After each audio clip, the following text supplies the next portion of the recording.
여러분 안녕하십니까? 시사쇼 이것이 정치다의 윤종호입니다. 민주당을 비롯한 야권이 후쿠시마 오염수 방류를 고리로 해서 대정부 대여 공세의 수위를 높이고 있습니다. 여권에선 가짜 뉴스와 괴담으로 국민을 선동한다고 우려를 표명하고 있는데요. 정치권의 공방 더 거세지고 있습니다. 자, 이런 가운데 민주당 전당대회 돈봉투 의혹의 핵심 인물인 송영길 전 대표가 검찰에 자신을 소환해달라며 그러지 않으면 검찰청 앞에 텐트를 치겠다, 이렇게 엄포를 놨습니다. 연일 송 전 대표의 반발이 글쎄요, 이게 정상인가 싶을 정도로 거세지는데 전문가들과 바로 한번 짚어보도록 하겠습니다. 어서 오십시오. 안녕하세요. 네, 2년 전 민주당 전당대회 과정에서 돈봉투가 살포됐다는 의혹, 지금 검찰이 수사에 한창입니다. 송영길 전 대표가 핵심 인물이긴 합니다만 아직 검찰은 송 전 대표를 부를 생각이 없어 보입니다. 근데 송 전 대표는 검찰이 기획 수사를 하고 있다면서 비판 수위를 점점 높이고 있는데요. 무리수인지 정당한 반발인지 이런저런 논란은 있습니다. 먼저 관련 화면 보시겠습니다. 윤석열 검찰 독재 정권 하에 정치기획 수사, 조작 수사로 피해를 본 모든 국민과 연대하여 투쟁하겠습니다.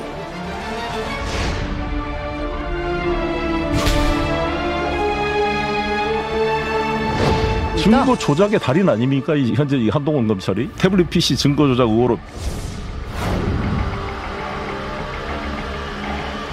아무리 다급하더라도 더불어민주당의 대표까지 지내신 분이 송영길 대표 참 안타깝습니다. 사상범인 척을 하는 게 저는 참 이상해요. 이거 돈봉투 돌린 잡범이에요. 노회찬 선배였으면 이재명 후보와 단일화를 통해 정말 연립 정부를 만들 수 있었을 텐데 막 눈물이 나더라고요. 자신의 문제를 뭉치기 위해 노회찬 정신 모독하는 송영길 전 대표의 발언에 유감을 표합니다.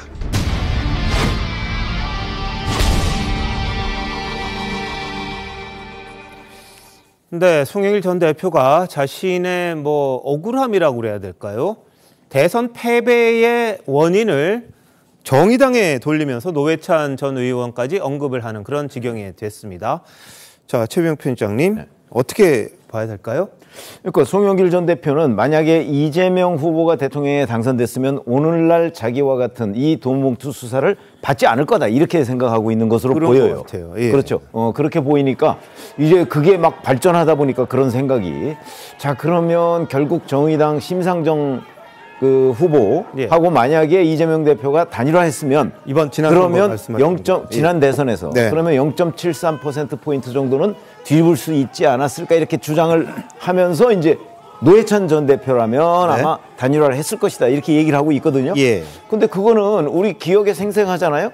노회찬 전 대표가 서울시장 후보인 때가 2010년이에요. 네. 2010년인데 한명숙 후보하고 단일화를 하지 않았습니다. 예. 그래서 당시 오세훈 서울시장 당선자한테 0.6%포인트 차이로 한명숙 후보가 졌거든요. 예. 그러니까 제가 아는 노회찬 전 의원은 사실은 가치 이런 것들 또는 공정 이런 것들을 훨씬 더 중시하는 정치인이었어요. 네네. 그러니까 어떤 정치공학에 의해서 민주당과 단일화를 하면 이길 수 있다, 예. 이런 거보다는 네. 정의당의 가치를 더 중시하는 사람이기 때문에, 그러면 지금 송영길 전 대표가 노회찬 전 의원을 여기다 끌어들인 거는 완전히 노회찬 전 의원에 대한 네. 예의가 아니다, 저는 그렇게 생각을 합니다. 자, 전수일 부위원장 어떻게 보십니까? 그러니까 송 대표님께서 노회찬 의원님의 끌어들인 아마 개인적인 친분 때문인 것 같은데요. 물론 전당대회 돈봉투는 절대로 민주당의 자랑이 아닙니다. 잘못이고 그게 관행이었다 하더라도 손바닥으로 진실이나 태양을 가릴 수는 없는 거거든요. 그렇기 때문에 국민들이 굉장히 민주당의 행보를 주시하고 있는 것이고요. 다만 이제 송 대표 입장에서는 지금 이제 정부가 윤석열 검찰 정부이기 때문에 지금까지 해왔고 국민의힘도 그런 문제가 있다고 인식을 하시는 상태에서 왜 나에 대한 정치 표적 수사를 하느냐. 왜냐하면 지금 현 정부의 별명이 있습니다. 바로 압구정입니다. 압수수색, 그다음에 뭐 구속영장, 그다음에 정치 표적 수사, 그러니까 압구정으로 불리는 이유가 이제 있는 것이거든요. 아마 그러한 인식 하에서 뭐 민주당 전당대회 분명히 잘못했고 자신이 오긴 했지만 뭐 지금 김건희 여사의 도이치모터스 주가 조작이라던가 아니면은 그 윤석열 대통령이 검찰총장이나 검사로 재임할 시에 대법원에서 판결 난 사안, 바로 147억의 147억의 특수활동비 공개 이런 것들이 이루어지지 않다 보니까 왜 나만 압구정 정권에서 표적 수사를 하는 거지? 왜 이러한 그 김건희 여사 건이나 특수활동비는 공개하지 않는 걸까라는 그런 문제점을 제기하신 게 아닌가 합니다. 예, 알겠습니다. 뭐 보통 신호위반 걸렸을 때 왜 저 사람 안 잡아요 같은 그런 느낌도 좀 드는데, 근데 노회찬 형 뭐 이런 이야기를 합니다. 지난 대선 때 정의당 후보가 심상정이 아니라 노회찬이었으면 그런 이야기를 하면서 정의당으로 화살을 돌렸더니 바로 정의당에서 반박을 합니다. 같이 한번 들어보시죠. 눈물이 앞을 가려요. 사실 저는 안철수 후보가 저렇게 기습적으로 윤석열 후보와 단일화했을 때 네. 심상정 후보님한테 단일화 요청을 했지만 이런 지하에 아무튼 저는 너무 배신감을 느끼고 어떻게 윤석열 정권을 저렇게 용인할 수가 있었을까. 네. 그래서 정말 노회찬 선배였으면 이재명 후보와 단일화를 통해 정말 연립정부를 만들 수 있었을 텐데 이런 마음이 드니까 막 눈물이 나더라고요. 입만 열면 거짓말. 송영길 했습니다. 고 노회찬 의원까지 들먹이며 거짓말하지 마십시오. 단일화를 요청했다는 새빨간 거짓말, 거절당했다는 망상적인 소설이 어디서 나오는지 참 대단할 뿐입니다.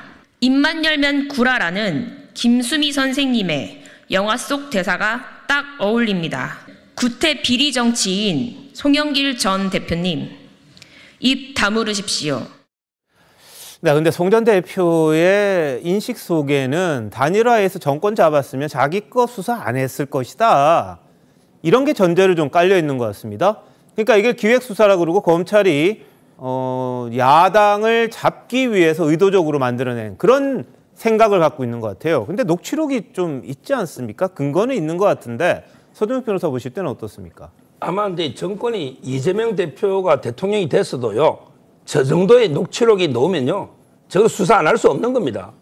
워낙에 구체적이고 보통 녹취록인 게 일부만 내다보면 짜깁기 위협이 있거든요. 네. 위험이. 근데 이거는 아예 전체 모든 통화가 다 이게 녹음이 된 거예요. 예. 그러니까 이제 전후 맥락을 다 국민들이 들어보고 이해할 수 있잖아요. 네. 저 정도로 이게 완벽한 물증이면 저는 뭐 정권이 누구와 대통령이 됐든 간에 수사는 불가피했다. 네. 이런 생각이 들고요. 예. 지금 이게 저도 그 당시에 정의당의 박완석 의원 있잖아요. 네. 옛날 전 의원. 예. 이분이 오늘 방송하는 것도 제가 봤는데 네. 진정성 있게 단일화를 제안한 적이 전혀 없다.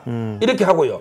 제 기억에도요. 그때 정의당은 준연동형 비례 있잖아요. 예. 이런 걸 이렇게 정치개혁 본인들이 비례 의석을 많이 받아야 되니까. 그런데 그때 아마 송영길 대표는 위성정당. 비례 위성정당 만드는 거는 정의당을 완전히 죽이는 거 아닙니까? 네. 따라서 저는 뭐 진짜게 뭐 단일화 제안이 있은지 없은지 모르겠지만 진정성 있게 네. 제대로 이게 우리 연합해보자. 이런 제안이 없었던 거는 분명하다. 이래 봅니다. 알겠습니다. 정의당까지 지난 대선 결과까지 송 전 대표가 언급하면서 자신의 억울함을 호소하는 그런 과정인데요. 송 전 대표가 또 검찰에 대해서 이런 이야기했습니다. 자기 소환 안 하면 텐트 치겠다. 이런 예고인데요. 어제 오늘 발언 한번 보시죠. 정치기획수사라고 보는 거죠. 그럼 이정근 녹취록도 마찬가지예요. 송영길 이름이 뭐 내 목소리가 들어있는 것도 아니잖아요. 자기들끼리 그냥 뇌피셜로 한 거잖아요. 근데 억지로 송영길을 표적으로 해서 특수부, 지금은 반부패 수사 2부라 그러죠. 이렇게 사냥머리식 수사를 하기 때문에 계속 제 주변을 괴롭히고 있고 재수사하지 말라는 건 아니에요. 네. 재수사해라고요. 2번이나 검찰청 앞에 수사하러 제가 찾아갔지 않습니까? 또 갈 겁니까? 아니 또 저를 안 부르고 주의만 하게 되면 아예 이번엔 그냥 가는 게 아니라 검찰청 앞에 텐트를 치고 아예 끝까지 한번 버텨볼 생각입니다. 검찰청 앞에. 예, 자 김민수 대변인 이렇게 텐트 치면서 나 잡아가라 이런 사람 있나요? 없죠. 그러니까 듣는 사람으로 하여금 좀 어이가 상실되는 지금 그런 지경이 아닌가 싶은데 사실상 어떻게 보면은 처음에 그 셀프 출석, 자진 출두 2번 한 것부터 저는 무리였다고 생각을 합니다. 네. 이제 거기서부터 시작을 했기 때문에 이게 이제 일종의 역치라는 게 있거든요. 과학 실험을 할 때도 어떤 요인이 어느 정도 이상의 자극이 돼야 그 다음 단계로 넘어가는 게 있는데 예. 지금 처음부터 셀프 출두로 나갔기 때문에 그것보다 조금 더 센 거, 점점 더 센 자극을 주지 않으면은 대중에게 반응이 안 오니까 본인 스스로도 점점 더 무리수를 두게 되는 거예요. 그러니까 텐트까지 지금 갔는데 네. 지금 하시는 걸 보면은요. 검찰에 대해서는 사냥개다. 본인이 이제 사냥을 당하고 있다. 이제 이런 표현을 썼습니다. 그러면서 조작을 하는데 지금 그 태블릿 PC 얘기를 꺼냈잖아요. 이 태블릿 PC 얘기를 꺼냈다는 거는 어떻게 보면은 지난 문재인 정부의 그 정당성마저도 위협할 수 있는 아주 위험한 발언인데 네. 본인 살겠다고 지금 별 이야기를 다 갖다 지금 하시는 거예요. 그러니까 오죽하면 정의당에서 그 입 다물라라는 논평이 나왔겠습니까? 예. 정의당에 관해서도 지금 돌아가신 노회찬 전 대표뿐만 아니라 심상정 대표에 대해서도 이거 일종의 일타 쌍피입니다. 왜냐하면 두 분의 명예를 한꺼번에 훼손하는 일이거든요. 예. 그러면서 또 본인은 눈물 난다고 지금 얘기를 하고 계시는데 아니 요즘에 뭐 눈물 나는 게 유행입니까? 지금 추미애 전 장관도 눈물 난다고 그랬습니다. 네. 두 분이 눈물이 많아지신 모양인데 무리수를 더 이상 거두시고 예. 배변은 조금 삼가해 주셨으면 좋겠습니다. 자, 김영주 의원님은 어떻게 생각하세요? 글쎄요, 이제 두 가지로 느껴지네요. 자기가 굉장히 세게 검찰로부터 형벌을 받을 수 있는 자기 충족적 예언이 있다. 굉장히 세게 그런 돈봉투 사건의 책임자로서의 어떤 기소가 됐을 때 이건 굉장히 강한 검찰의 어떤 조작 수사다. 이런 얘기가 하나 있는 거고. 두 번째 아쉬운 거는 본인의 어떤 그동안의 관계들이 다 이렇게 뭐랄까 무위로 돌아가는 이재명 대표의 불체포 특권에 대해서도 불만을 나타내고 또 실제적으로 이정권 강내구시에 대해서도 자기네들 과잉 충성한 것이다. 처음에 자기가 돌아왔을 때 모든 건 내 책임이다라고 얘기한 것과 또 다른 뉘앙스를 얘기하고 있고 이제는 그걸 뛰어넘어서 우리가 논의하고 있습니다만은 태블릿 PC까지 전혀 연관이 없는 또 실제적으로 기존의 우리 정당의 어떤 정통성의 기존의 어떤 스탠스와는 전혀 배치되는 얘기를 하고 있거든요. 네. 그러니까 스스로 자기 방향성을 상실하고 있지 않느냐 그런 초조감의 발로다 그렇게 보여집니다. 예. 저는 이제 그 송영길 전 대표가 자꾸 출석해서 수사를 해달라. 네. 이거는 이제 더 큰 범죄를 숨기기 위한 꼬리 자르기. 저는 이런 이게 요구로 봅니다. 예. 지금 이게 9,400만 원 돈 봉투도 중요하지만 네. 진짜 이게 심각한 더 큰 범죄 혐의가 많아요. 예를 들어 이제 먹고 사는 문제 연구소 여기가 공익법인이거든요. 예. 근데 문제는 송영길 대표가 이제 당 대표 넣었을 때 컨설팅을 맡긴 그게 이제 회사가 얌전한 고양이라는 기획사입니다. 네. 얌전한 고양이. 근데 거기에 1억 정도 컨설팅 피를 먹고 사는 문제 연구소가 대납한 의혹이 있어요. 압수액이나. 네. 그다음에 또 서울시장 넣었을 때 거기에 5억 5천을 컨설팅비로 줬거든요. 예. 그래서 지금 먹고 사는 문제 연구소의 직원 2명이 피의자로 증거인멸 있잖아요. 네. 컴퓨터 덕에 초기화 시기물 있잖아요. 피의자로 돼 있고 그다음에 돈봉투도 마찬가지예요. 지금 이게 박모 보좌관도 영장을 지금 검토하고 있거든요. 그러니까 이제 검찰 수사는 먹고 사는 문제 연구소의 직원들, 그다음에 박모 보좌관, 그리고 이제 그 위에 300만 원씩 받았다는 의심을 받는 20여 명의 의원들 네. 다 한 다음에 때 되면 이게 송영길 대표 부른단 말이에요. 예. 근데 본인은 아마 꼬리 자르기 위해서 자꾸 저는 출석해서 수사를 해달라 이런 요구고요. 네. 만약에 텐트를 치고 한다. 저는요 이번에 오늘 조선일보도 났지만 현대자동차 앞에 양재 예. 거기에 텐트를 치고 노동 해고된 분이 집회를 하는데 서초구청이 10년 만에 철거했습니다. 예. 이게 법치입니까? 저는 송영길 대표가 텐트 치면 10분 만에 빨리 철거해야 된다. 예. 이게 법이에요. 알겠습니다. 네, 앞서서 말씀하신 게 국민들께서 오해하실까 말씀드리는데 민주당에서는 분명히 정의당에다가 대선 전략 관련해서 분명히 긴밀한 논의를 한 것으로 알고 있습니다. 근데 그게 마치 없었던 것처럼 하는 것은 국민들 말이 딱 맞습니다. 요즘 정의당 별명이 있어요. 정의당은 정의가 없다입니다.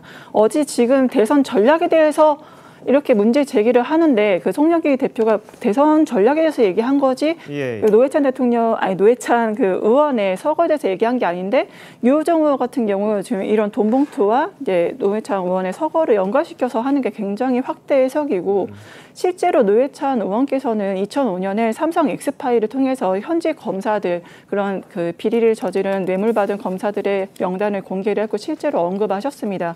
검사라고 싸우셨기 때문에 2012년 19대 총선에서 네. 집행유예로 그렇게 되셨고요. 근데 이러한 사실관계를 호도하는 것 자체는 좀 무리가 있다고 봅니다. 알겠습니다. 자, 타당의 이야기가 자꾸 나오다 보니까 뭐 좀 시중에 떠도는 정의당이 뭐 정의가 없다라든지 그런 비판적인 이야기가 나오는데 개인적인 의견이라고 생각이 되고요. 근데 그 부분에 대해서는 뭐 물밑에서 뭐가 지난 대선에 오갔는지는 뭐 정확하게 알 수는 없습니다.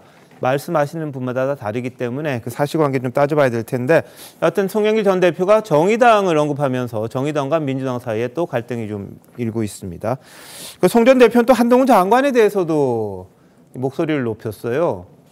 국민의힘 대변인이나 하라 이렇게 이야기를 했는데 앞서 한 장관이 무슨 말을 했는지와 같이 한번 들어보시죠. 돈 봉투를 받은 것으로 지목되는 약 20명의 민주당 국회의원들이 여기 계시고 표결에도 참여하시게 됩니다. 돈 봉투 돌린 혐의를 받는 사람들의 체포 여부를 돈 봉투 받은 혐의를 받는 사람들이 결정하는 것은 공정하지도 공정해 보이지도 않습니다. 좀 법무부 장관이 저런 말을 하는 게 품격이 안 맞지 않겠어요? 수사 검사도 아니고. 네. 그래서 저는 한동훈 장관한테 참을 수 없는 존재의 가벼움이다 이런 표현을 썼는데 네. 이분은 즉각 장관을 그만두고 빨리 국민의힘 대변인으로 가든지 국민의힘을 대변하는 그런 패널 역할을 하면 잘할 것 같아요. 그렇게 말하길 좋아하니까요. 네, 참을 수 없는 존재의 가벼움. 어떤 느낌이십니까? 글쎄 송영길 전 대표가 지금 얘기하는 그런 한동훈 법무부 장관에 대한 뭐 어떤 국민의힘 대변인 운운은 이제 국민의힘 입장과 한동훈 장관의 입장이 같다 뭐 이런 얘기인데 네네. 사실은 한동훈 장관이 지금까지 쭉 얘기해 온 걸 보면요. 그 사실관계에 입각한 것들이 훨씬 더 많아요. 예. 예를 들어서 자, 돈 봉투를 받은 의원이 10명 이상, 예. 최대 20명이잖아요. 네. 그 사람들이 윤관석 의원과 이성만 의원 체포동의안 가결할 때 그 자리에 있었던 거 사실이잖아요. 네. 근데 그걸 가지고 국민의힘 편들었다 이렇게 얘기를 할 수가 있나요? 네. 그래서 이제 한동훈 장관도 틀린 게 있으면 얘기를 해달라 이렇게 이제 말을 했을 정도인데 제가 보건대는 요즘 송영길 전 대표는 아마 무엇이 초조한지 자꾸 이제 본인 주변 사람들이 자꾸 검찰에 불려가잖아요. 그러니까 아마 그 초조함 때문인지 거의 전방위 공격을 하는 것 같아요. 네. 심지어는 뭐 불체포 특권 포기하겠다는 민주당에 대해서도 송영길 전 대표가 그걸 공격했잖아요. 그렇죠. 그러면 본인의 친정인 민주당도 공격하고 한동훈 장관도 공격하고 지금 국민의힘도 공격하고 그래서 아마 본인의 초조함이 굉장히 극에 달했구나. 네. 뭐 이런 생각이 듭니다. 예.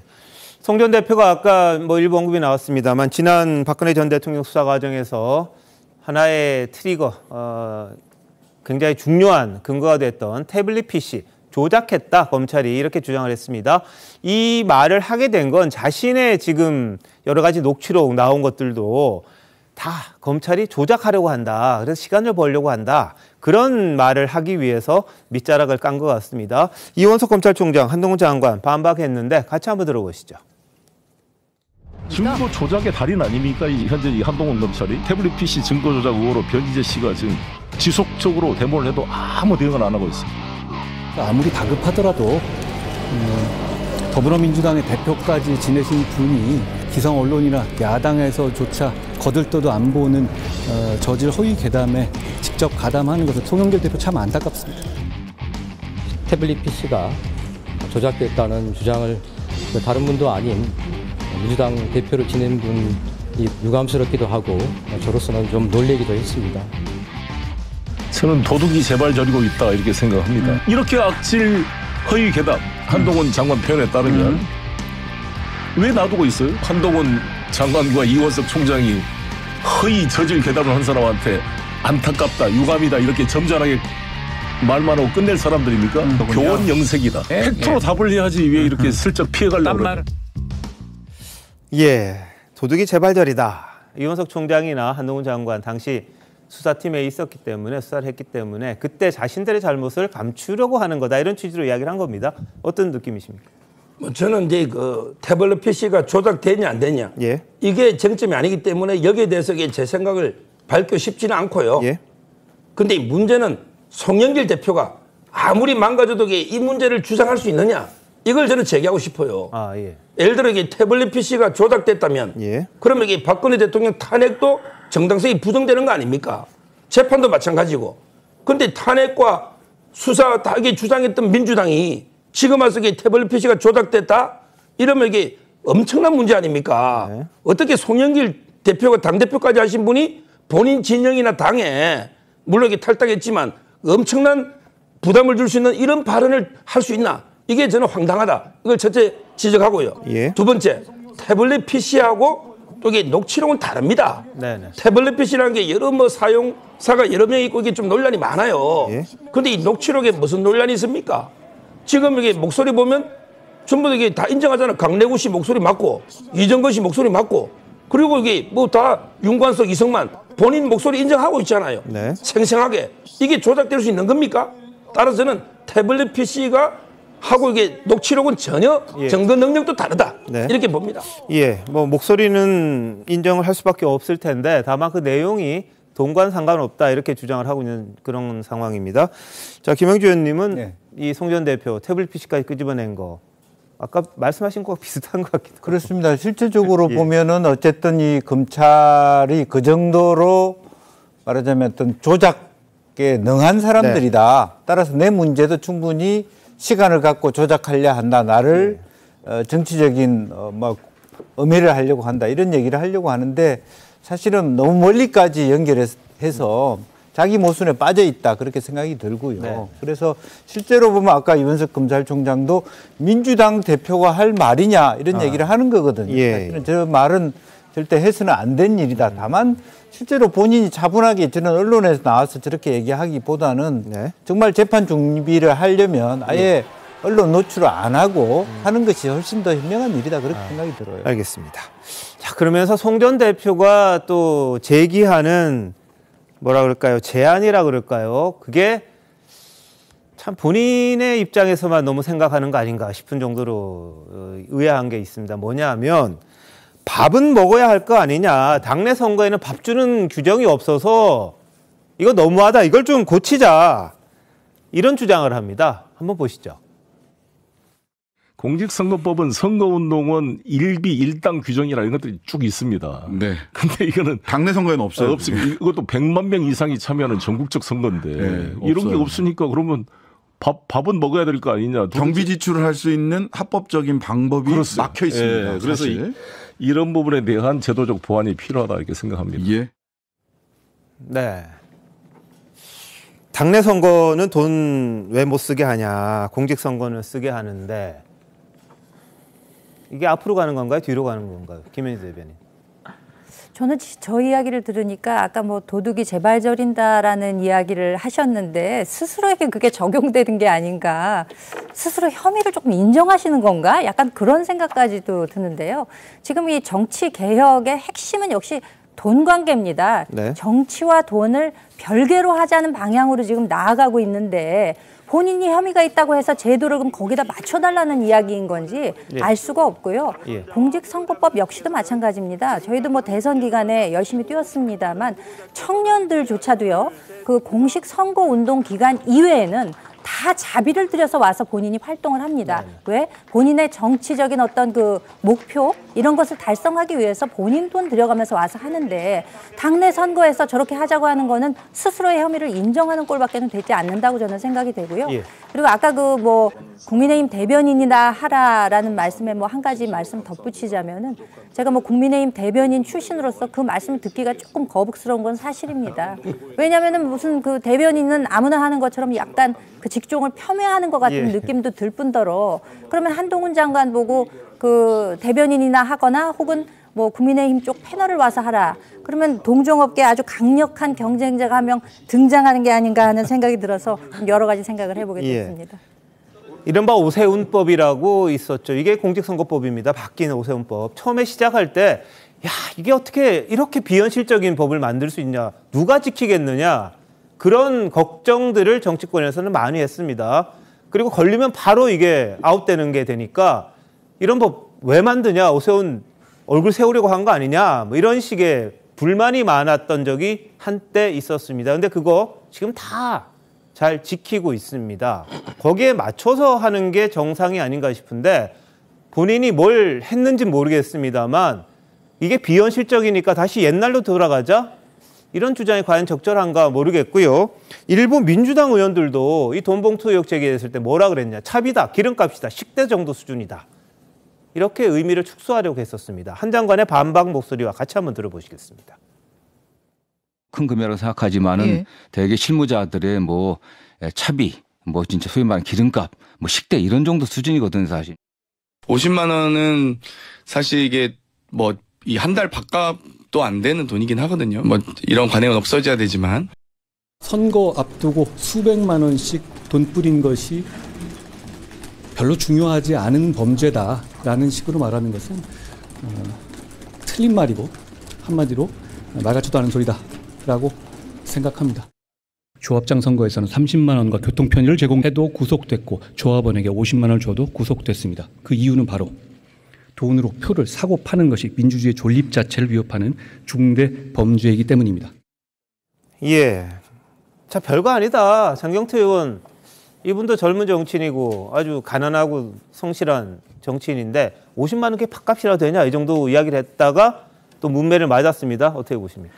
결국엔 현실과 이상의 괴리인 것 같아요. 이제 제가 이제 지역에 갈 때마다 지역분들이 뭐라고 하시냐면 뭐 자기 돈 써서 옆에서 정말 이상을 실현하기 위해 도와주는 사람 10명만 있으면 된다라고, 그 옆에 사람이 하는 말이 인상적이어서 자기 돈 써서 10명이나 도와주면 그 사람 대통령 되게? 이런 말을 하셨거든요. 예. 그러니까 실제적으로 선거판에서는 자기 돈을 써서 이제 도와주는 것들이 상당히 이제 어렵다는 거를 반증하는 거죠. 아마 그러한 입장에서 이제 말씀을 하신 것 같습니다. 하지만 그럼에도 불구하고 국민 수준이 굉장히 많이 높아졌고 금권 정치가 더 이상 아니라 깨끗한 정치를 원하시고 무엇보다 소교표를 지금 원하시는 거잖아요. 그러면 그때 문제점을 인식하셨으면 당시에 전당대회 준비위원회 통해서 이런 위원들을 통해서 이런 걸 논의를 하고 우리 이러한 규칙이 좀 현실과 맞지 않으니 좀 고쳐보자, 그런 논의를 하신 다음에 스스로 이제 전당대회에 임하셨어야 되는데 지금 와서 문제가 되니까 그때 이런 현실과 맞지 않지 않냐라고 하시는 게 얼마나 국민들에게 설득력이 있을지는 정말 의문이기 때문에 네. 그런 것들은 좀 자중하실 필요가 있다 봅니다. 알겠습니다. 야당 의원과 이제 매번 공방을 주고받는 게 한동훈 장관인데 한동훈 장관의 다음 행보가 어떻게 되느냐, 총선 출마냐, 아니면 장관 두면 변호사 사무실을 열 거냐, 여기에 대해서 말들이 많습니다. 정치권의 목소리가 오늘도 있었습니다. 한번 보시죠. 그 사람도 별로 선택의 폭이 넓지 않을 거예요. 정치를 안 하려면은 결국은 변호사로서 사는 길밖에 없는데 예. 둘 중에 하나 택하는 수밖에 없는 거지. 주변에서 얘기하시는 거 보면 전혀 추측이 안 된다고 하시더라고요. 가을의 지지율 보고 그 특단의 대책이 필요하다. 그러면 누구라도 소환할 수 있겠죠. 국민의힘이 급하면 이분한테 도움을 요청할 것 같아요. 네. 자, 뭐 윤희숙 전 의원 같은 경우는 급하면은 도움 요청하지 않겠느냐 그랬고, 김종인 전 비대위원장은 정치 안 하면 변호사, 둘 중에 하나인데 뭘 할까? 대충 길은 정해져 있다, 이런 식으로 생각을 합니다. 그런데 민주당의 김원희 의원 같은 경우에는 한 장관 변호사 개업하면 누가 오겠냐, 망한다, 이런 이야기를 또 했어요. 어떤 의미입니까? 그러니까 한 장관처럼 저렇게 예를 들어서 또박또박 말대꾸하고 예. 이렇게 하면 누가 거기에 의뢰를 하겠느냐. 아마 그 법정에 들어가서 이제 변호를 할 때 판사가 뭐라고 해도 거기에 대해서도 또박또박 지적을 할 거다. 뭐 이런 의미를 담고 있는 것으로 예. 보여요. 그러나 예를 들어서 의뢰인 입장에서 보면 네. 자, 하나하나 이 사실관계들을 짚어가면서 정확하게 하는 변호사를 찾아가지 않을까요? 예. 그 변호사가 예를 들어서 그 어느 편이냐 이런 게 중요한 게 아니고 네. 여하튼 나를 위해서 변론을 충실하게 그리고 성의 있게 해줄 수 있는 사람을 찾아가는 거니까 네. 지금 민주당 의원들이 한동훈 변호사 걱정까지 할 일은 아닌 것 같고 예. 그거는 이제 그 다음의 문제고, 어찌 보면 정치를 안 하면 계속 윤석열 대통령과 5년 함께 법무부 장관을 하는 방안도 있을 수 있잖아요. 네. 그러니까 그런 부분은 그 상황에 따라서 아마 그 좀 유동적이 될 것이다. 지금 누구도 예측할 수 없는 단계가 아닌가 그렇게 생각합니다. 알겠습니다. 한 장관 거취에 대해서는 뭐 다음 총선과 연계해서 많은 이야기들이 나오는데 아무도 아직은 가늠하기가 어렵을 것 같습니다. 자, 오늘 국회 윤리심사자문위원회가 김남국 의원에 대한 전문가 의견을 청취하고 있습니다. 잠시 전에 회의가 열린 것 같은데요. 윤리위 측과 김 의원 간의 자료 제출을 놓고 좀 말이 좀 다릅니다. 한번 보시죠. 자기가 이제 잘못이 없다고 말씀하시기 때문에 자기 주장을 소명할 수 있는 자료를 좀 내라고 했습니다. 자료 같은 걸로 소명할 계획은 없으실까요? 이 회의 전에 제출을 했고요. 또 추가로 요청하는 자료가 있으면 제출을 할 생각입니다.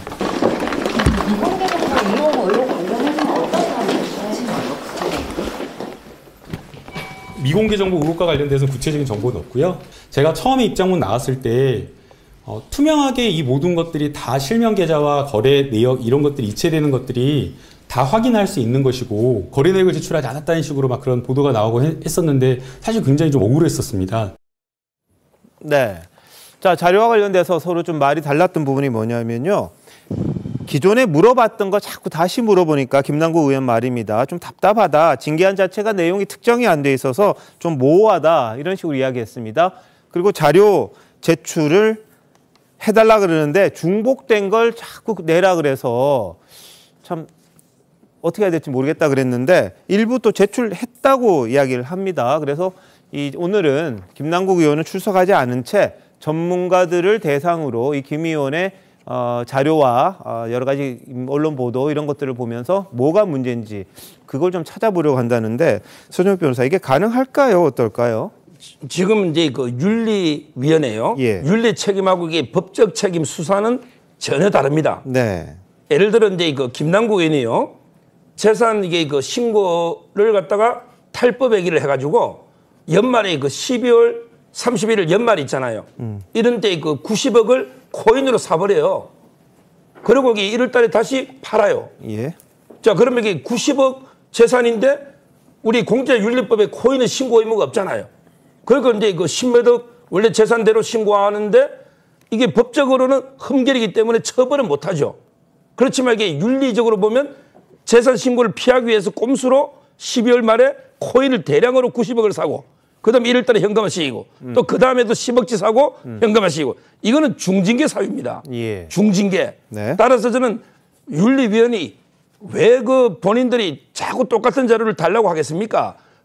김남국 의원이 낸 게 아주 부족하고 이해가 안 되니 네. 그래서 이게 자꾸 새로운 자료를 요구하는 게 아닌가. 예. 이런 게 합리적인 추측이라고 저는 보이고요. 예. 아마 지금까지 우리 김남국 의원이 우리 국민들 앞에도 한 번도 시원하게 모든 걸 소명한 적이 없잖아요. 네. 아마 윤리에도 그런 태도로 갔을 거예요. 예. 그러니까 윤리에서 요구한 게 아닌가. 저는 그렇게 짐작합니다. 알겠습니다. 자, 유재풍 위원장 같은 경우에 김남국 의원이 어제 추가 자료 냈고 내용 꼭 검토할 거다 그랬는데 수사를 해야 하지 이게 우리가 참 하기가 쉽지는 않다 이런 뉘앙스로 이야기는 하긴 했습니다. 그리고 자금 출처에 대해서는 전세 자금 말고는 달리 이야기한 게 없다 이렇게 이야기를 했는데 하태경 국민의힘 의원 같은 경우에 재산 은폐하려고 했던 거다 이런 주장을 합니다. 보시죠. 재산 신고 안 하려고 현금을 가지고 있는데 연말에 코인을 샀다는 거 아니에요. 그 재산 신고가 12월 31일 기준이에요. 그러면 12월 31일 그 시점에 현금을 가지고 있으면 신고를 해야 돼요. 근데 신고 안 하려고 그러니까 재산 은폐한 거지. 현금 재산을 은폐하기 위해서 코인을 산 거야. 코인 신고 안 해야 되니까. 그리고 나서 연초에 또 코인을 팔아. 현금을 가지고 있어요. 그게 한 10억대가 넘더라고요. 이거는 재산 은폐죠. 예, 뭐 TV조선이 단독 보도한 내용이기도 합니다만 코인을 팔았다 샀다 하면서 이 본인이 갖고 있는 현금 규모를 줄였다 늘렸다 뭐 이렇게 했다 이런 내용이죠. 검찰에서는 이게 반복적으로 된 거가 그런 내용 아니겠느냐 이렇게 보고 있습니다. 그 자체를 가지고 뭐 법적으로 말을 할 수는 없습니다만 문제는 있죠. 그렇죠. 아니 그러니까 재산 공개 시스템 자체를 무너뜨린 얘기죠. 네. 2021년하고 2022년에 2년간 연이어서 그런 일들이 벌어졌어요. 예. 그러니까 무슨 얘기냐면 그 전에는 수십억 원을 가지고 있다가 그것도 가상화폐 거래소의 지갑에 가지고 있는 겁니다. 거기에 가지고 있다가 12월 31일에 그걸 코인을 사면서 재산 등록을 빠뜨려요. 안 해요, 일부러. 그러나 그거는 공직자윤리법상 처벌이 안 되거든요. 네. 그렇게 해놓고 한 며칠 뒤에 다시 그걸 현금화해서 현금을 가지고 있는 거예요. 그러면 자기는 1년 동안 현금 수십억을 가지고 있는 자산가인데 실질적으로 재산 공개할 때는 재산이 별로 없는 것처럼 되는 거예요. 그래서 김남국 의원의 경우에는 뭐 11억 내지 15억 정도 재산이 있는 거로 돼 있잖아요. 그런데 이게 다 재산을 숨겼기 때문이에요. 그러면 이제 공직자윤리법에 저렇게 꼼수로 재산 등록을 했을 때 처벌하는 방법이 사실은 뭐 징계 이런 거 외에 뭐 별로 없습니다. 기껏해야 법무부 장관에 통보하는 정도. 법무부 장관에 통보하면 뭐 공직자윤리법 자체에 그 처벌 규정을 만들어 놓지 않고 있기 때문에 그러면 결국 꼼수 재산 등록은 뭐 법률적으로 처벌할 수가 없다 이런 얘기가 되는 거죠. 그래서 그 어떤 법적인 맹점 이거를 김남국 의원이 지금 100% 활용하고 있는 거예요. 이걸 그 징계하는 방법은 국회윤리위원회가 바로 저런 걸 징계해야 되는 거예요. 공직자 재산 등록 시스템 자체를 무너뜨린 거잖아요. 저런 부분을 징계해야 된다 이렇게 생각합니다. 자, 친명계를 꼽히는 정성호 의원 같은 경우에는 이런 말을 했습니다. 김 의원이 다음 총선에서 역할을 할 수 있겠냐? 이런 질문에 어렵다. 국회의원으로서 의무에 불충실했다. 이렇게 이야기를 했습니다. 한번 보시죠. 김남국 의원 다음 총선에서도 중요한 역할을 할 수 있을 것이다라고 생각하십니까? 그건 좀 쉽지 않겠죠. 어렵지 않겠습니까? 본인이 코인 투자가 불법이냐 아니냐 이런 걸 떠나서 국회의원으로서의 어쨌든 의무에 좀 불충실한 건 사실 아니겠습니까? 거기에 대한 책임을 지고 또 탈당했던 거고요. 그래서 뭐 그런 면에서는 다시 뭐 본인이 어떤 역할을 하기는 어렵다고 저는 생각하고 있습니다. 네. 자, 공천 어렵다는 이야기인가요? 네, 아무래도 민주당 안에서나 정성호 의원의 위치는 여러분들 잘 확고합니다. 왜냐하면 사선 의원이시고 이재명 대표와 굉장히 가까운 사이인 거잖아요. 그래서 아마 지도부든 민주당 대다수 의원들은 김남국 의원의 문제를 누구보다 잘 인지를 하고 있고 이거를 그냥 방치하는 것이 국민들에게 어떻게 보여진지 잘 알고 있다. 그리고 내년 총선을 앞둔 지금 민주당이 국민적 여론과 그런 것들을 많이 지지를 못 받고 있는 상태에서 어떻게든지 뭘 빌미로 해서 돈봉투, 코인 사건을 계기로 해서 다시 쇄신하고 반성하고 미래로 나아가야 된다. 이거는 좀 공통된 의견인 것 같습니다. 그래서 그런 문제가 있는 것들은 분명히 자체적으로 정의를 하고 국민에게 좀 더 가까운 국민에게 봉사하는 민주당으로 만들어가기 위해서 여러 작업들이 진행될 것 같습니다. 뭐 일부에서는 조 전 장관이 김남국 의원이 조 전 장관을 워낙 존경한다 그랬으니까 뭐 신당 만들어서 총선에 나설 것 아니냐 뭐 이런 관측을 하기도 했습니다만 글쎄요, 이 부분에 대해서는 좀 여전히 가능성에 회의를 가지시는 분도 있고 뭐 각각은 모르겠습니다만 같이 하기는 어렵지 않겠느냐 이런 이야기를 하시는 분들도 있는 것 같습니다. 자, 이런 가운데 오늘 법원이 민주당 최강욱 의원이 이동재 전 채널A 기자의 명예를 훼손했다며 300만 원을 배상하라는 판결 또 했습니다. 2심입니다. 1심 판결을 그대로 2심에서도 인정을 한 건데요. 자, 최강욱 의원 2020년 4월이었습니다. SNS에 이동재 전 기자가 이철 전 밸류인베스트 코리아 대표에게 사실이 아니어도 좋다. 당신이 살려면 유시민에게 돈을 줬다고 해라는 말을 했다. 이런 글을 올렸습니다. 그러면서 검언유착이라고 주장했던 그 부분인데요. 관련 영상 한번 보시겠습니다. 이 사건의 형평에 대해서는 세상을 떠들썩하게 했던 검언유착 사건을 알렸다는 부분에 있고요. 본질을 바꿔서 마치 문제를 지적하고 바로잡고자 한 사람들한테 무슨 큰 허물이 있는 것처럼 만들려고 하는 시도 외에는 아무것도 아니라고 생각합니다. 허위사실을 유포해서 저와 공직자의 인생을 망가뜨리려 한 김어준, 최강욱, 유시민 그리고 민원연에게 반드시 끝까지 책임을 물을 것입니다. 허위사실 유포는 최악의 범죄입니다. 네, 1심에 이어서 2심도 똑같은 판결을 했는데요. 자, 김영주 의원님, 이 판결 의미를 어떻게 봐야 될까요? 실질적으로 너무 많은 손해배상 청구를 한 것도 사실은 그동안의 세강에 많은 목적이 있었습니다만은 실제적으로 보면 그 부분에 대한 답은 굉장히 싸늘했습니다. 그래서 최강욱 의원에 대해서 채널A 기자 명예훼손 혐의 재판에 있어서 실제로 거의 기본적으로는 뭐 최강욱 의원의 손을 들어주지 않는 결과들이 나온 것이죠. 네. 방금 이동재 기자가 나왔습니다만은 그런 부분에 있어서는 최강욱 의원이 과잉해서 얘기했고, 그다음에 이제 황희삭 열린민주당 최고위원과 함께 이제 같이 들어간 부분에 대해서 지금 재판 중인 것으로 알고 있는데 300만 원 배상 판결이라고 하는 것은 사실은 최강욱 의원이 갖고 있는 그 가져다 준 이익이라는 건 거의 없다고 봐야 될 것 같아요. 자, 서 변호사 어떻게 봅니까? 지금 이제 좀 이게 사건이 여러 개가 있어가지고 좀 이게 그 정리를 해보면 일단 이제 유시민 전 의원 발언과 관련해서 형사하고 이제 민사가 있었고요. 근데 그 관련 사건에서 형사에서는 이제 그 최강욱 의원이 무죄를 받았어요. 어렵게 비방할 목적이나 이게 없다 해서.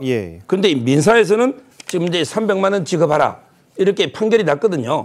그럼 이게 그 모순이 아니냐? 그건 아니에요. 민사하고 형사는 다른 게 형사는 이제 고의가 있고 비방할 목적이 있어야 되는. 근데 민사는 고의든 과실이든 왜 주의무를 소홀히 해가지고 확인 안 해본 이런 과실만 있어도 민사는 패소합니다. 따라서 그 일단 1심에서는 민사는 이동재 기자가 승소한 거고 금액은 그다음에 형사는 최강욱 의원이 무죄 이 상태가 있고요. 그다음에 또 이제 최강욱 의원하고 황희석 이분이 또 다른 이야기가 있어요. 이런 청와대에 돈을 줬다고 해라 막 이런 식으로 작전 들어가는 요거는 이제 검찰에 송치가 된 지금 수사 중인 사안이죠. 자, 그러니까 이동재 전 기자 어쨌든 간에 본인에 대한 명예훼손 민사소송에서는 일부 승소하는 결과가 있었습니다. 2심에서도 이를 인정했기 때문에 대법원까지 갈지 안 갈지 한번 보도록 하겠습니다. 민주당이 후쿠시마 오염수 방류와 관련해서 대정부 총공세에 나서고 있습니다. 전국 순회하듯이 해안가를 지금 돌고 있습니다. 특히 이재명 대표가 이 부산, 인천 갔다가 어제는 강릉을 찾았는데 아무 문제 없다고 우기고 문제가 있다는 주장도 억압한다고 이게 사라지느냐 이렇게 목소리를 높였습니다. 후쿠시마 이야기를 하고 싶었는데 정작 주문진 상인들의 요구는 조금 달랐다고 합니다. 영상 한번 보시죠. 주문진 제발 좀 살려주세요. 부탁합니다. 방사선도 중요하지만 여기 주문진 폐기물 너무너무 중요해요. 폐기물을 여기다가 한다 하니 너무 안 됩니다. 그럼 우리가 주문진 주무실 전체 주무실에 다 주십니다. 사람 하나도 안 와요. 그 폐기물 하지. 폐기물 시설 좀 해주세요. 여기 다 핵심 문제가 폐기물 시설이군요. 안녕하세요. 회장님이 다 통일시킨 건 아니죠? 예, 이재명 대표가 하고 싶었던 건 후쿠시마 방류수를 좀 막아달라 이런 목소리를 듣고 싶었던 것 같은데 지금 주문진 쪽에서는 폐기물 처리장 설치 때문에 이게 더 큰 지역의 현안이 되고 있다고 그럽니다. 좀 뭐가 안 맞은 것 같죠, 김민수 대변인?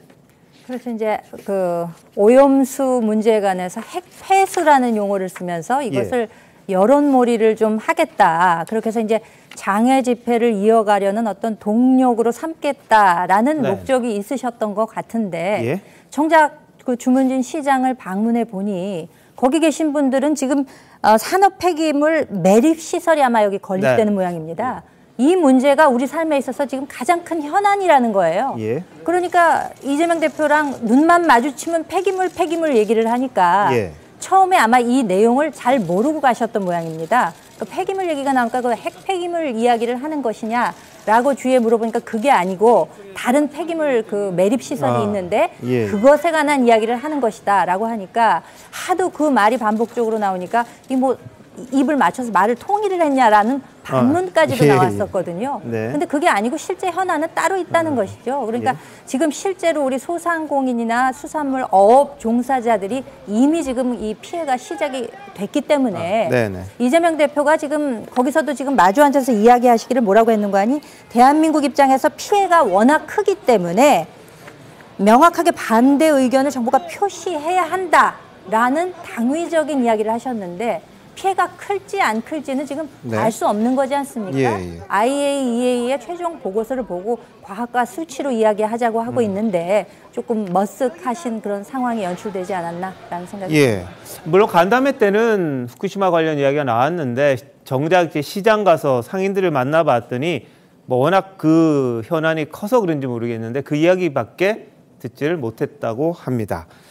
앞서 이 대표가 지난번 인천 대회 때였습니다. 여당이 돌파리 과학자를 불러 발표하는 게 괴담을 퍼뜨리는 것이다. 이렇게 저격을 한 적이 있었는데 그러자 국민의힘에서는 전국을 돌며 검증되지 않는 약을 파는 돌파리 정치인이다. 이렇게 직격했습니다. 같이 한번 들어보시죠. 집권 여당이 매일 1리터씩 10리터씩 마셔도 아무 상관없다고 말하는 돌파리 과학자들 불러다가 발표하는 것, 그게 바로 국민을 우롱하고 괴담을 퍼뜨리는 것 아니겠습니까, 여러분? 과학과 논리에 근거해서 바른 말을 하는 전문가를 돌파리라고 하는 정치인이 바로 돌파리 정치인이 아니고 무엇이겠습니까? 저는 오늘 이 순간부터 이재명 대표는 대한민국의 돌파리 정치인이라고 명명하겠습니다. 예, 이재명 대표가 돌파리 과학자라고 했던 부분은 영국 옥스퍼드대의 물리학 명예교수였는데 어떤 근거로 돌파리라고 했는지 좀 설명이 필요하지 않나 그런 이야기들도 좀 나오고 있는데요. 왜 그랬을까요?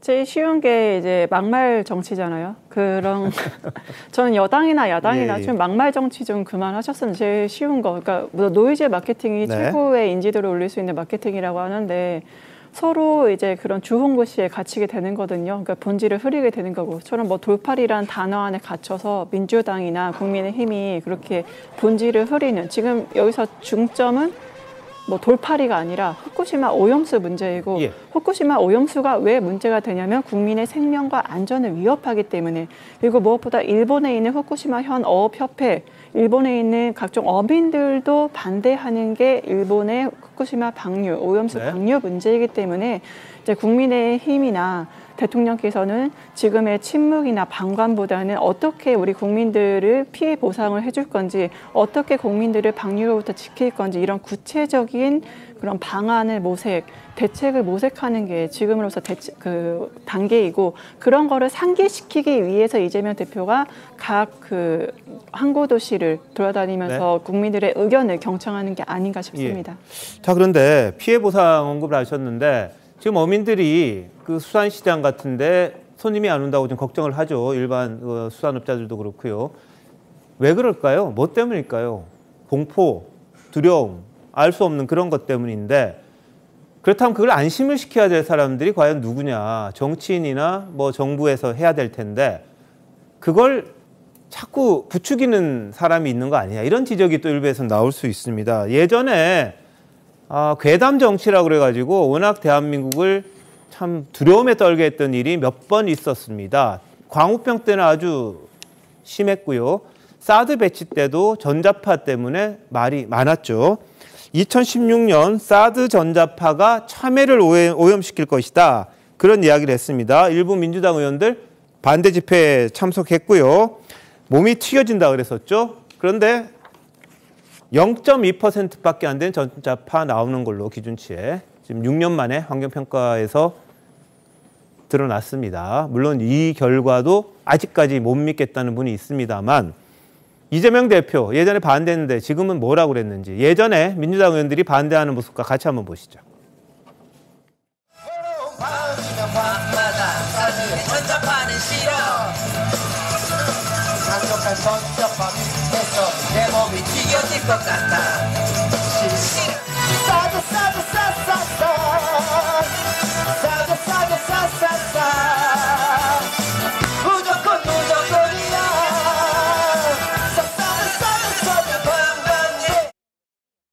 기존의 전자파가 인체에 무해하다는 정도 결론이 나는 것이 대단하다고 나오시니까 다행이죠. 그 과거에 괴담을 선동했다고 여당에서는 좀 홍보되지 않아요? 대변 수고하셨습니다. 당시 반대하는 입장 밝혔던 이재명 대표 안전하다고 나왔으니까 다행이죠. 이렇게 짧게 이야기를 했습니다. 어떻게 들으셨습니까?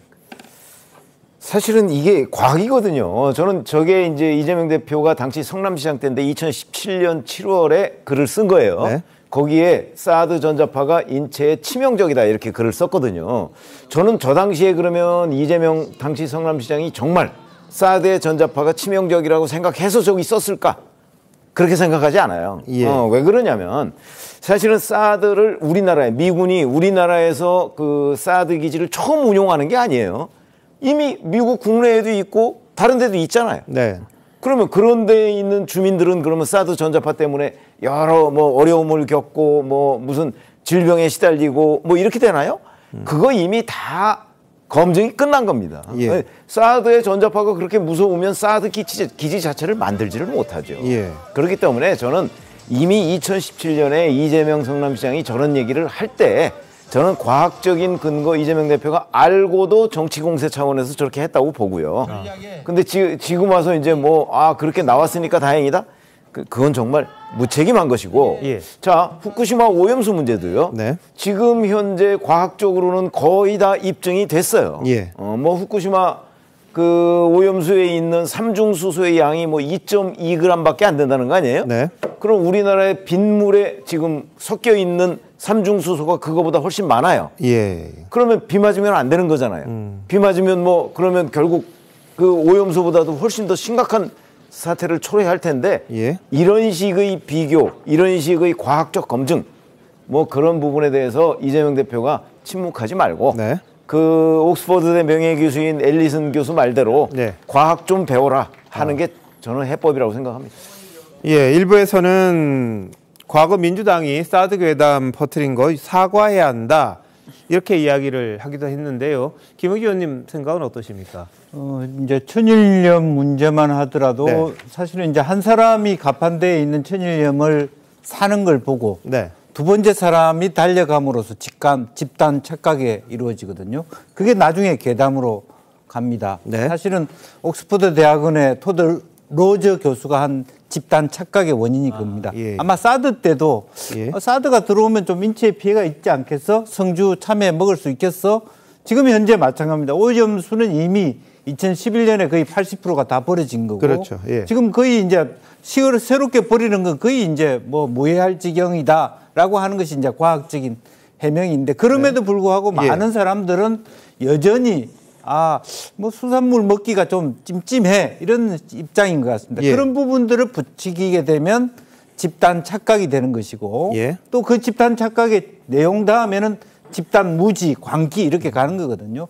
우리가 성주에서 보여준 부분도 아마 그런 과정이었다고 보고 실제로 코로나 때 그 휴지하고 뭔 상관이었습니까? 그런데 사재기로 다 되더라 이 말이죠. 그런 부분에 대해서 첫째 민주당이 너무 지나친 선동 정치를 하면 안 될 것 같고 또 여당도 너무 지나치게 일본 입장을 다 받아들일 것 같은 그런 포지션보다는 따질 건 따지고 알프스가 실제적으로 10년간 8번 고장났다 그러면 정말 이게 안전하냐 이렇게 여당에서도 질문해 주는 그런 부분이 있어야지 국민들이 받아들이지 않겠냐 그런 생각이 듭니다. 자, 그런데 인정해야 될 건 좀 인정했으면 좋겠는데 박주민 의원 같은 경우에 환경영향평가 결과 못 믿겠다고 합니다. 뭐라고 하는지 일단 들어보시죠.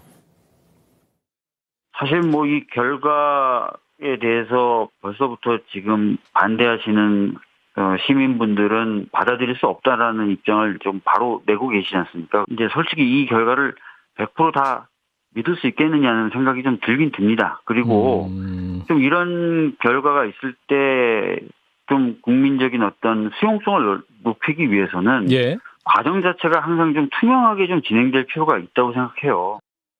네, 일부에서는 주민 대표 누군지 모르겠다. 아무도 모르는 사람 슬쩍 끼워 넣어서 이거를 공인받으려고 한다. 이런 이야기도 하고요. 주변 마을에 100명도 안 되는데 암 환자가 10몇 명이 나왔는데 그건 도대체 뭐냐. 이런 주장을 또 하고 있습니다. 그리고 중국까지 레이더를 쏴야 되는데 어떻게 휴대전화만큼의 전자파도 안 나오느냐. 이런 주장도 지금 있는 거거든요. 자, 이런 건 어떻게 봐야 될까요?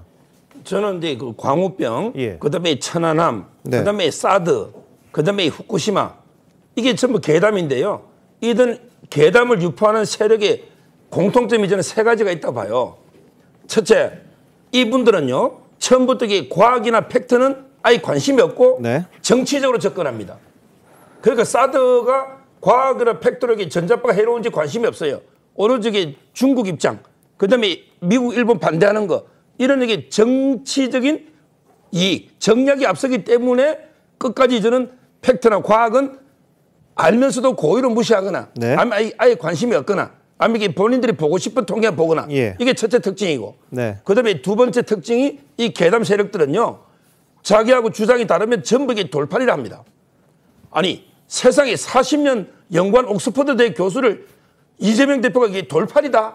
세계가 비웃습니다. 이재명 대표가 법조인이지 과학에 대해서 뭘 안다고 본인이 돌팔이라 합니까? 이런 게 한두 번이 아니에요. 전부 자기하고 생각이 다르면 다 돌팔이다. 이게 두 번째 특징이고요. 마지막으로 제가 방송마다 이야기하지만 이런 괴담 세력은 절대 잘못 인정하고 사과 안 합니다. 네. 제가 TV조선에 한 번 더 이야기합니다. 이분들 중에 괴담 퍼뜨린 사람 중에 한 번이라도 사과하면 저도 사과하겠습니다. 절대 사과 안 합니다. 지금 이게 이재명 대표도 보세요. 사과 안 하잖아요. 다행이네. 지금 이게 박주민 의원도 마찬가지잖아요. 예. 저는 이런 괴담 세력은요. 고의로 퍼뜨리는 세력은 법으로 엄정하게 처벌하고 네. 그다음에 정치적으로 표로 심판하고요. 예. 제가 주장하는 마지막 해법은 오히려 우리가 많이 먹으면 돼요. 광우병 때 소고기 많이 먹고 예. 사드 때 성주 참외 많이 먹고 네. 지금 이게 후쿠시마 놓으면 예. 우리 수산물 많이 먹어주는 예. 이게 저는 괴담을 이기는 길이다 봅니다. 알겠습니다. 국민의힘에서는 상임위별로 뭐 회식을 수산물 시장 가서 하자 이런 이야기도 했다고 하고요. 국민의힘에서는 성주 참외 먹방도 계획하고 있다고 합니다. 근데 실제로 성주 참외가 사드 배치 이후에 역대 최고 매출을 올렸다 이런 이야기도 있습니다. 과학이 허위를 이기는 하나의 이야기가 아닌가 싶긴 합니다만, 자 전수미 대변인 보실 때는 민주당의 입장 앞으로 해야 할 일 뭐라고 보십니까? 총체적으로 다 괴담이라고 치부하는 건 좀 무리가 있는 것 같습니다. 민주당은 가장 중요시하는 게 국민의 생명과 안전입니다. 사드도 아마 그런 취지에서 했지만 지금 문제가 없어서 너무 다행인 거죠. 근데 광우병에 대한 오해가 있으신데요. 광우병에 대해서 원래 30개월 이상으로도 계속 수입을 하려고 했다가 민주당이라든가 시민들이 촛불을 들고 일어났기 때문에 30개월 미만으로 이걸 바꿨거든요. 적어도 이명박 대통령 때는 그런 야당과 시민과의 대화가 있었고 소통이 있었습니다. 하지만 지금 윤석열 대통령은 불통입니다. 후쿠시마 오염수에 대해서 그냥 침묵하고 계신 거거든요. 그때와 지금은 다르다. 광우병과 지금 후쿠시마 오염수는 다르다고 저 말씀을 좀 드리고 싶고요. 네. 후쿠시마 오염수가 문제인 이유가 있습니다. 이건 도쿄 전력에서도 바로 인정했는데 첫 번째는 바로 시료 채취가 윗물만 떠서 했다. 이것도 도쿄전력이 인정을 했고요. 두 번째는 알프스 장비에 대해서도 뭐 10년 동안 8번 이상, 그 이상도 더 이제 고장이 난 적이 있고 그렇기 때문에 각 탱크마다 최대 100배 이상의 차이가 날 수 있다고 시인을 했습니다. 이거 도쿄전력의 자료에 의한 것입니다. 그러한 위험성이 있는 상태이기 때문에 태평양 마샬 제도와 같은 태평양 섬들이 후쿠시마 오염수를 방류를 반대를 적극적으로 하고 있는 것이고요. G7에서도 독일 환경부 장관이 그 오염수 방류에 대해 지지는 못하겠다 말한 게 다 다른 나라들이 근거가 있어서 한 행동들입니다. 하지만 일본의 독단적인 행동에 윤석열 대통령의 침묵이 과연 자국민의 안전과 생명에 얼마나 도움이 될 것인가. 네. 그리고 제3의 방안이 있습니다. 이거는 일본의 아베 도모코 입헌민주당 의원이 제시한 건데요. 그 처리실 방사능 물질을 기준치 이하로 낮추고 시멘트와 섞어서 고체화한 다음에 뭐 방조제라든가 다른 방안으로 사용할 수 제3의 방안이 있는데 왜 우리는 그런 제3의 방안을 전혀 고려하지 않고 뭐 일편단심이라고 하죠. 무조건 일본의 편에 단심으로 가시는지 네. 제3의 방안은 고려하실 수 없는 건지 저는 강력하게 좀 요청드리고 싶습니다. 알겠습니다. 그런데 이게 방류가 결정된 건 문재인 정부 당시였고 문재인 정부가 거기에 대해서 하지 말라고 이야기한 적이 없었다 이런 보도도 좀 있었습니다. 뭐냐면 안전하게만 해라 이런 취지로 이야기를 했다가 그땐 또 국민의힘에서 반대했었죠. 정권이 바뀌니까 서로 간의 입장이 왔다 갔다 하는 게 과연 적절하냐.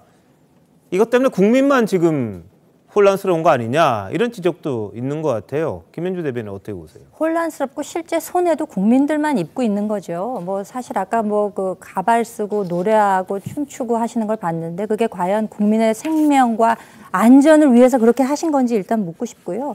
지금은 다행히 매출이 회복됐다고는 하지만 그 초창기에는 농민 여러분들이 약 300억 원 가량의 손해를 입으신 것으로 확인이 된 바가 있습니다. 그렇다면 그 손해는 과연 누가 물어줄 것이냐. 구상권 청구해야 되는 거 아닌가라는 생각이 들 정도로 아무도 사과하는 이가 없고 아무도 책임지는 이가 없고 안전하다니 다행이네요. 이 말 한마디면 뭐가 그렇게 쉽습니까? 이렇게 도대체 책임 정치라고 하는 것은 어디로 간 것인지 정말 제1야당이라고 한다면은 총난 문제도 그렇고 요번 이 전자파 문제도 그렇고 일단락을 좀 저는 지어야 되지 않나 그런 필요성이 있다고 생각합니다. 이런 부분에 대해서는 우리가 무엇을 잘못했고 앞으로는 이런 방향으로 가지 않겠다는 점을 좀 명확히 해주셨으면 하고 좀 바라봅니다. 자, 그리고 국민들을 좀 자극하는 이야기들이 국회에서 오가는 것도 좀 적절하냐 이런 지적이 있어요. 예를 들면 후쿠시마 오염수 마실 수 있냐 이 이야기가 곳곳에서 나옵니다. 어떤 모습이었는지 한번 보시죠. 후쿠시마 오염수를 정화해서 기준에 맞으면 총리께서는 마시겠다고 하셨거든요. 그럼 장관님께서도 후쿠시마 오염수 마실 수 있겠습니까?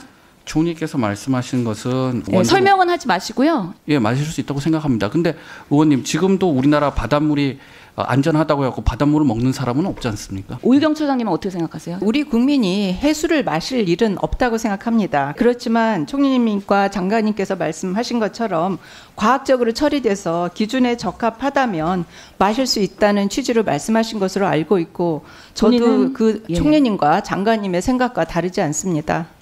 그럼 주영미 총장님은 어떠세요? 네, 저도 같은 생각입니다. 마실 수 있다. 마셔라. 너나 마셔라. 이게 적절한 질의와 답입니까? 이거 굳이 그래야 되나요? 아니, 제가 보기에는 의도적인 왜곡으로 보여요. 무슨 얘기냐면 물은 우리가 마실 수 있는 음용 기준이라는 것이 있어요. 그렇죠? 그 기준치에 과학적으로 다 맞으면 그거는 마실 수 있는 물이에요.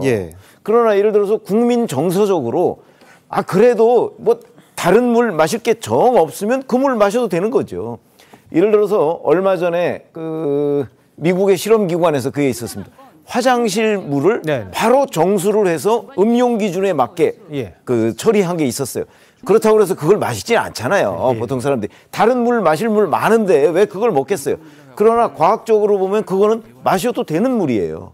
그런 것처럼 자, 일본의 오염수 이것도 다 처리를 하면 음용 기준에 지금 현재까지는 맞는다는 거예요. 그러나 후쿠시마 그 바다에 있는 현재 가둬놓은 그 물은 현재 기준으로는 음용 기준에 맞지 않아요. 근데 이거를 알프스의 그 다액종을 제거하고 뭐 이렇게 되면 이렇게 되고 그거를 바닷물로 희석을 하면 음용 기준에 맞는 거예요. 그런 차원의 얘기를 하고 있는 거지 그 물을 떠다 지금 마시겠다 이 얘기는 아니잖아요. 저는 의도적으로 왜곡하고 있다고 봅니다. 자, 여기에 과거 IAEA에서 일했던 한필수 전 국장 방사선 수송 폐기물 안전국장을 했었습니다. 민주당에서 핵폐수라고 부르는 것에 대해서 이렇게 언급을 했다는데 민주당 의원 목소리까지 같이 한번 들어보시죠. 민주당은 후쿠시마 핵물질 오염수가 동해안에 흘러 들어오는 것을 막기 위해서 할 수 있는 모든 일을 다하겠습니다. 일본이 총칼을 들고 한반도를 침범한 것이 임진왜란 일제 강점기라면 후쿠시마 핵폐수 방류는 또 하나의 우리 바다 침공입니다. 자꾸만 오염수라는 쪽으로 몰고 가기 때문에 심지어는 핵폐수라는 얘기 아무 관련도 없는 그런데 이렇게 함으로써 피해보는 사람은 누구냐? 어민과 수산업이 피해를 보는데 학문적으로는 이거는 트리티드 워터가 이거는 100% 맞는 표현입니다. 트리티드 워터, 처리수. 그러니까 처리를 했다는 거죠. 근데 이걸 그냥 쏟아내는 것처럼 오염수다, 뭐 핵폐수다 이렇게 말하는 게 오히려 어민들을 더 불안하게 하고 우리 소비자들을 불안하게 하는 거 아니냐. IAEA에서 근무했던 분인데 일부에서는 IAEA가 또 일본이 돈 대고 그래가지고 좀 왜곡될 거다 이런 주장도 합니다. 지금 어떻게 보세요? 저는 이제 제가 과문한지 모르지만 지금 이제 수많은 원전 사고가 있었고요. 그다음에 그 오염된 물도 많이 있었어요. 근데 이렇게 일본처럼 2011년 사건이잖아요. 이게 십몇 년 동안 과연 이게 보관한 예가 있었는지 대부분은 그냥 방출하고 만약에 뭐 왜 방출했냐고 하면 주권 침해다, 내정 간섭이다 이랬을 겁니다. 지금 이게 중국은요 55개 발전소가 50배 배출하고 있잖아요. 따라서는 일본이 나름대로 최선을 다해서 십몇 년 동안 보관한 거예요. 물론 비용을 천문학적으로 더 쓰면 더 뭐 보관소를 만들 수는 있겠죠. 그러나 이게 비용이나 여러 안전 기준을 고려해야 되는 거 아닙니까? 우리나라도 그런 핵발전 사고 날 수 있는 거예요. 이게 선례가 되는 거 아닙니까? 따라서 이걸 자꾸 핵폐수 하면서 일본을 공개하는 게 맞는지 이런 의문이 들고, 그다음에 그 정청래 최고위원이 이게 뭐 완전히 이걸 우리 바다 침공을 했는데 제가 알기로 이 일본 동쪽에 하면 해류 따라 캐나다, 미국, 호주, 대만, 중국, 우리나라 오고 북한이 마지막 아닙니까?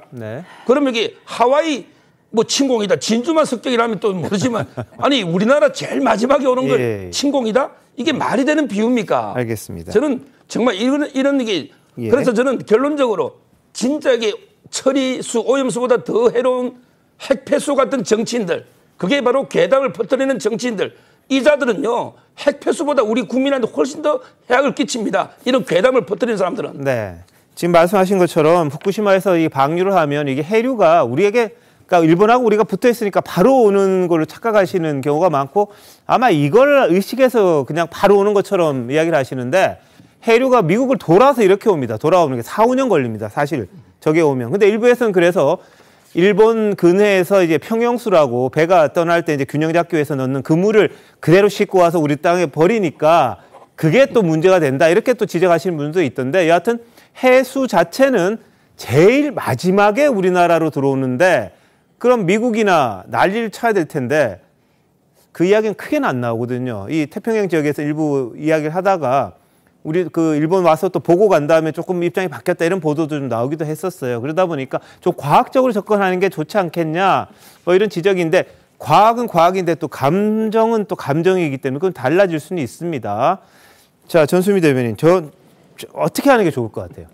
그러니까 말씀드린 제3의 방안이 있으니까 구체화 시켜서 방조제를 쓰는 게 제일 좋고요. 근데 오해가 있으실까 봐 제가 약간 정정드리면, 중국과 일본 케이스는 다릅니다. 한국과 중국은요 10년 전에 그런 사고가 나지 않았어요. 왜 민주당에서 오염수라고 하냐면, 그냥 단순히 정화되던 정화되지 않던 오염된 물질뿐만 아니라 기자재 자체가 다 녹아내렸습니다. 그래서 핵 폐기물로 오염이 되기입니다. 그래서 폐기수라고 하는 이유도 바로 근거 때문인데, 중국의 지금 원자력 발전소, 한국의 원자력 발전소는요 그런 사고로 인해서 통제력이 없지 않습니다. 일본은 이미 통제를 잃었죠. 하지만 한국은 꾸준하게 계속 처리하고 정화하고 그런 것들을 계속 통제하는 통제력을 가지고 있고, 그쪽은 이미 사고가 나서 각종 물질이 다 녹아든 물질이다. 그래서 중국의 케이스와 일본의 케이스는 철저히 다르다 말씀드리고 싶습니다. 자, 그런데 지금 이게 사고 난 게 10년 전이잖아요. 사고 났을 때 그 물 그대로 쏟아져 내려왔거든요. 근데 4, 5년 됐고 지금까지 그럼 10년 동안 계속 일부 나왔던 거거든요. 그럼 그때 지금 방사능 조사하고 하는데 나온 건 없는 거 아니에요? 어떻게 되는가요, 그러면? 네, 말씀드렸다시피 도쿄 전략에서도 이게 섞어서 시료 채취를 IAEA도 했어야 되는데 윗물만 채취했다는 것도 본인들이 인정을 한 사안이고, 컨트롤이 안 됐기 때문에 아시겠지만 이번에 한국 시찰단 갔을 때도요 저희가 전체 다 못 봤습니다. 일부 통제된 구역에만 저희가 들어가서 봤거든요. 그러니까 그런 한계들이 있는 것들은 좀 명확히 할 필요가 있다 봅니다. 제가 말씀드린 건 그게 아니라 그 사고 났을 당시에 흘러왔던 직후에 몇 개월간 하루에 300톤씩 이른바 핵폐수가 흘러나갔어요. 그건 뭐 통제 불능이었으니까. 그렇죠? 그러면 그때 하루에 300톤씩, 그러니까 지금은 처리해서 방류를 하는 거잖아요. 그때는 처리 자체를 못하고 그야말로 전수미 변호사가 얘기했듯이 녹아내려서 통제 불능 상태에서 하루에 300톤씩 바닷물로 그냥 흘러나갔어요.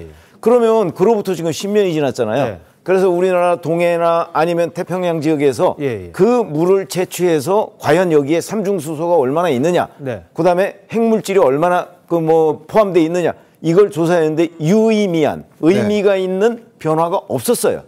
그러면 핵폐수 자체가 하루에 300톤씩 수개월간 흘러나갔는데도 바닷물에 지금 변화가 없는데 지금 이거는 다 처리를 하고 삼중수소 3g을 그것도 바닷물로 희석을 해서 보내겠다는 거잖아요. 그럼 그 처리 과정이 만약 확인돼서 일본이 처리하는 게 이런 거구나 라는 게 확인된다면, 지난 10여 년 전에 그 일하고 비교한다면 결국 아무 일이 없는 거죠. 알겠습니다. 이게 또 과학적으로 한번 따져볼게요. 그러니까 그러니까 10년 지난 상황에서 우리가 계속 검사를 하잖아요. 우리 연해에서 잡히는 고기도 하고 물도 검사를 하는데, 지금 뭐 핵이 나왔다, 핵물질이 나왔다 이런 이야기는 없었던 것 같아서 그걸 어떻게 그걸 해석해야 되느냐 그런 부분에 대해서 좀 고민을 해야 될 것 같아요. 이게 과학으로 증명해서 되는 걸 인정해야 되는데 여전히 지금 다 처리해서 보내는 것 가지고 또 문제 삼는데 그때 나온 물은 그럼 과연 어떻게 됐을까? 사실 저도 좀 궁금합니다. 해외 순방 중인 윤석열 대통령 두고 또 여러 가지 가짜 뉴스들이 쏟아지고 있습니다. 이번엔 윤 대통령이 파리에서 탄 차를 두고 의전 홀대다 이런 지적 나왔는데 관련 영상 한번 보시죠.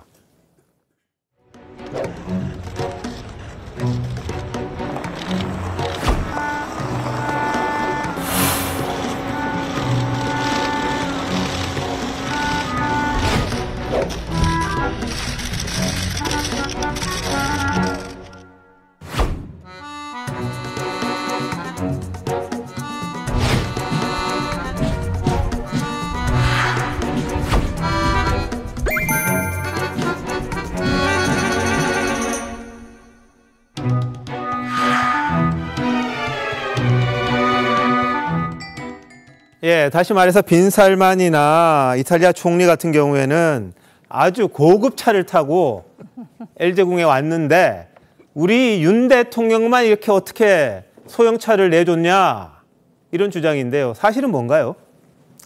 사실은 그 르노라는 자동차는 프랑스에서 만드는 자동차죠. 그러니까 르노 삼성 우리가 있긴 합니다만 그렇죠. 그 프랑스 차죠. 원래는 프랑스 브랜드죠. 예. 그러니까 프랑스를 방문하는 그 외국의 정상들이나 한테는 네. 그 의전 프로토콜에 의해서 르노 자동차를 제공하도록 되어 있다고 합니다. 예. 그러면 지금 다른 분들 사우디의 빈살만 왕세자나 이탈리아 총리 등은 왜 다른 브랜드의 차를 탔느냐? 네. 그러면 그 주재하고 있는 그 대사관에서 마련한 차라는 거예요. 예. 그 각국이 그 주재하고 있는 대사관에서 가지고 있는 의전 차량을 이용했고 또 네네. 이탈리아 멜로니 같은 총리 같은 경우에는 그 자국 브랜드 아니겠습니까? 그렇죠. 마세라티는. 예. 그러니까 아무래도 더 그런 차를 활용을 했을 텐데 왜 우리가 과거에도 대통령 네 분 순방했을 때 뭐 방명록에 사인을 오른쪽에 했느니 왼쪽에 했느니 그것 가지고도 막 굉장하지 않았었습니까?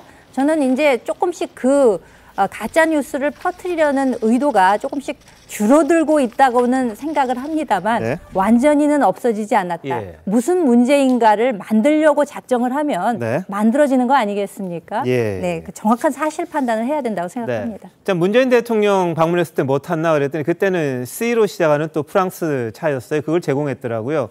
그러니까 다른 나라들은 자신 대사관에서 이제 타고 간 차라서 좀 고급으로 갔는데 프랑스 자체에서 제공하는 거는 자국 브랜드라는 거가 좀 잘못 알려진 것 같습니다. 이게 문재인 전 대통령이 탔던 차입니다. C로 시작하는 그 차입니다. 또 이 상황에서요. 스페인에서도 또 스페인 국왕도 저 차를 탔네요. 윤 대통령이 탔던 그 차를 탔습니다. 그러니까 프랑스 외교부 의전 차량입니다. 그런 거죠. 그걸 이제 우리가 쓰느냐 아니면 자국 대사관 차를 쓰느냐 그 차이였는데 그렇죠. 또 일종의 가짜 뉴스가 하나 나왔습니다. 윤 대통령이 방문하는 그 자체가 싫어하는 분들이 있는 것 같아요. 또 뭐가 있었냐면 국제박람회기구 총회 때 윤 대통령 늦는 바람에 이 시작 영상을 2번 틀었다. 이런 뉴스가 또 나왔었는데요. 지각했다 이거죠. 그랬는데 이것도 좀 가짜 뉴스인 거죠? 그렇죠. 저거 윤 대통령이 그 시각에 늦은 게 아니고 대기실에 있었다는 거죠. 네. 그러니까 저런 식의 뭐 윤 대통령 안 보이면 뭐 지각했다는 등 뭐 이런 거를 의도적으로 만들어낸 것으로 보입니다. 예, 자, 가짜 뉴스가 해외 순방에까지도 또 등장을 했습니다. 잠시만요. 대한민국 이슈의 중심, 시사쇼 이것이 정치다 여기까지입니다. 다음 주 월요일 다시 찾아뵙겠습니다. 고맙습니다.